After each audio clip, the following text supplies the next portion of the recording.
राम जी ने रावण को मारा, सबको पता ही है। राम जी ने किसको मारा? जोर से बोलो, और जोर से बोलो। 3 रावण हुए, रावण, दशग्रीव रावण, अहिरावण और महारावण।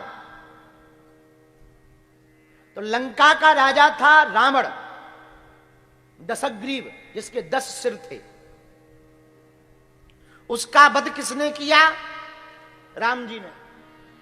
लेकिन अहिरावण का वध किसने किया? बोलो, हनुमान जी ने।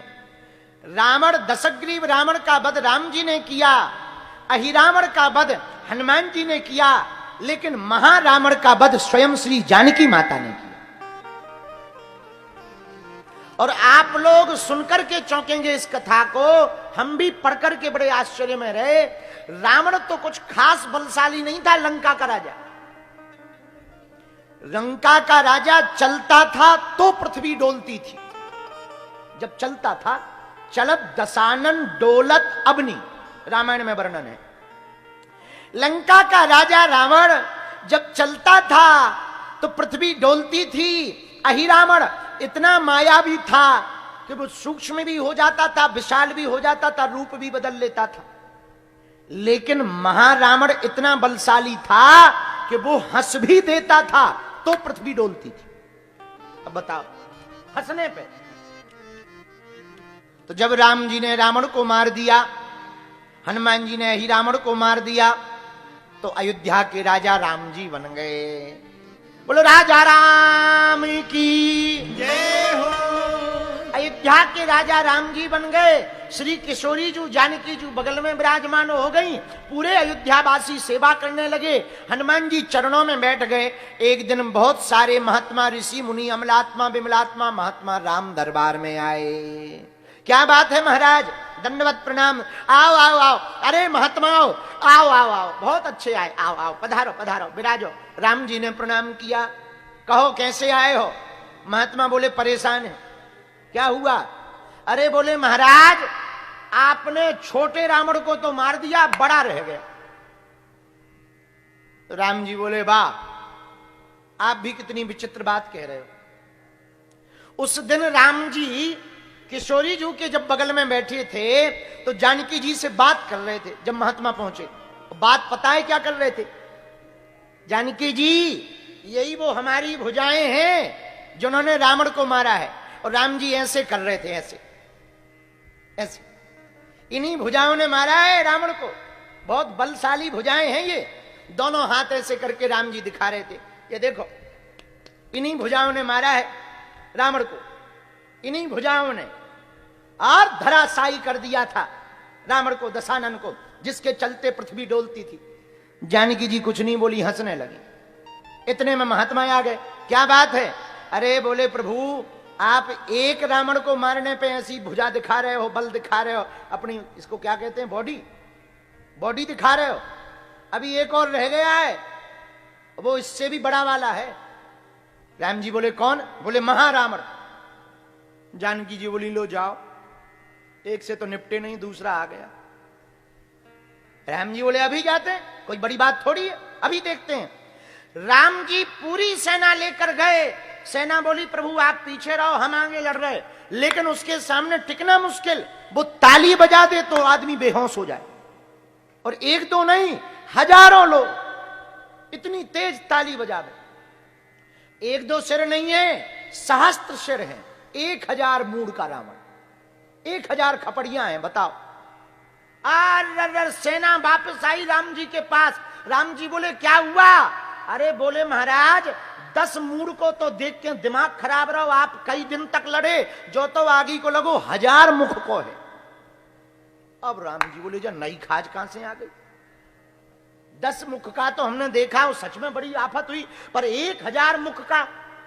अरे राम जी बोले चिंता मत करो, हमारी भुजाओं में बल है, हम जा रहे। अब राम जी गए। किशोरी जी की लीला है सब। जैसे ही राम जी गए तो वो रावण देखकर बोला कौन हो? राम जी बोले हमें पहचाना नहीं, तुमने हमारी न्यूज देखी होगी, हमने लंका के रावण को मारा है। बोले हम नहीं जानते ये लंका का रावण कौन है। राम जी बोले जब तुम उसे नहीं जानते तो हमें क्या जानो, तुम बहुत बलशाली हो, ऋषि मुनियों को परेशान करते हो, चलो युद्ध करो। उसने बैठे बैठे ऐसी फूंक मारी कि राम जी जानकी जी के पास गिर गए। अब जानकी जी ने उठाया तो बोले का भाव? राम जी बोले ये तो बड़ा खतरनाक। जानकी जी बोले गिरे कहां से? राम जी बोले रावण के सामने से। जानकी जी बोली वो तो तुमने मार दिया। अरे बोले देवी अब क्या बताइए, जो ऊ को सबसे बड़ो कक्का है, 1000 मूड वालो रावण है जो। तो जानकी जी बोली वाह, सुबह तो आप अपनी बॉडी दिखा रहे थे, सुबह तो बॉडी दिखा रहे थे, अब लगाओ ताकत। राम जी बोले देवी टिकना मुश्किल है, उससे बात करना मुश्किल है, उसने फूंक मार के यहां फेंक दिया। अब विचार करो जिसकी फूंक इतनी पावरफुल है वो कितना पावरफुल ना हुई। जब बाद में पता लगा तो पता लगा फूंका नहीं गया, उसने लंबी गहरी सांस छोड़ी। राम जी बोले लो हो गया काम। जानकी जी बोली क्यों? बोले जिसकी सांस ही इतनी खतरनाक हो, सांस नहीं, तुम लोग सांस मत समझ जाना, विवाहित लोग हो, श्वास कहा है श्वास। राम जी बोले बताओ जिसकी श्वास इतनी खतरनाक है वो कितना खतरनाक नहीं होगा। किशोरी जी बोली चिंता मत करो, आपका अपमान हम नहीं सह सकते। श्री किशोरी जी जानकी जी उठी, बोले इस रावण का वध हम करेंगे।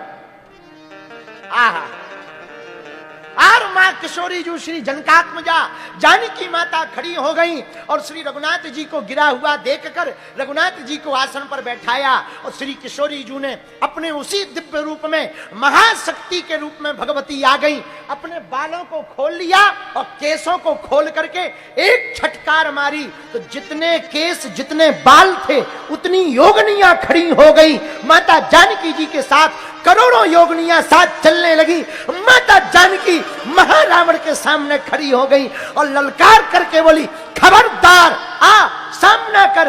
हजारों योगनियों ने महारावण की पूरी सेना को काटना प्रारंभ कर दिया, खाना प्रारंभ कर दिया और मटोर मटोर कर तोड़ तोड़ कर रक्त के खप्परों को भरने लगी। मां किशोरी श्री जनकात्मजा जानकी मां ने खड़क लेकर के महारावण का एक प्रहार में वध कर डाला। और जब वापस आई जानकी जी, हजारों योगनियां जिन्होंने पूरी महारावण की सेना को खाया था, तोड़ तोड़ करके रक्त के कुंभ भर लिए थे, रक्त के घट भर लिए थे। श्री किशोरी जी जब वापस आई जानकी जी तो राम जी खड़े हुए मुस्कुरा रहे थे, दोनों हाथ जोड़ लिए, आप आदि शक्ति हो। राम जी से मुस्कुराकर जानकी जी बोली और दिखाओ बॉडी, और दिखाओ बॉडी। राम जी मुस्कुरा गए, लेकिन भैया रावण का वध राम जी ने किया, अहिरावण का वध हनुमान जी ने किया, तो महारावण का वध आदि शक्ति श्री किशोरी जी ने किया। इतनी शक्ति होती है मां में। बालाजी महाराज के कृपा पात्र बागेश्वर धाम पीठाधीश्वर परम पूज्य धीरेन्द्र कृष्ण शास्त्री जी महाराज का पावन संकल्प मध्य प्रदेश में छतरपुर के ग्राम गढ़ा में बनेगा विश्व स्तरीय कैंसर अस्पताल एवं रिसर्च सेंटर, जिसकी आधारशिला देश के यशस्वी प्रधानमंत्री नरेंद्र मोदी जी के कर कमलों से रखी जा चुकी है। 200 करोड़ रुपए की लागत वाले 100 बेड के इस अस्पताल में गरीबों का होगा मुफ्त इलाज। ये बहुत बड़ा अवसर है, बहुत बड़ा काम है। संकल्प बड़ा हो, संतों के आशीर्वाद हो, प्रभु की कृपा हो तो समय सीमा में सब पूर्ण होता है। हमारे प्रियजनों, बागेश्वर धाम पूरे भारत के लोगों, अभी तक अस्पतालों में मंदिर थे, अब मंदिर में अस्पताल होगा। कैंसर हॉस्पिटल निर्माण हेतु सहयोग देकर पुण्य के भागी बने।